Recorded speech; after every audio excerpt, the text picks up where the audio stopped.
For extended chapter 9, again, you want to first off by starting and downloading the zip file and then moving that into your extend folder you already made.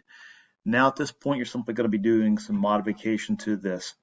Um, you're going to add a few new jQuery elements to this. One will be your text field.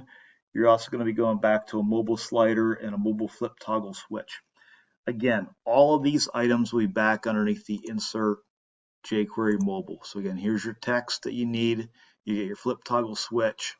Again, everything's gonna be listed back in here. So again, when you're ready to turn this into me, again, you want to go back to your live view. You can go right with that. You don't even have to preview in browser, or you can preview in browser. That's fine.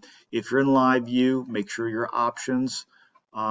You got to deselect hide live view options or select that and then the links continuously. Make sure you have that set. I think once you have it set, it should be good, but again, sometimes it will toggle off for you.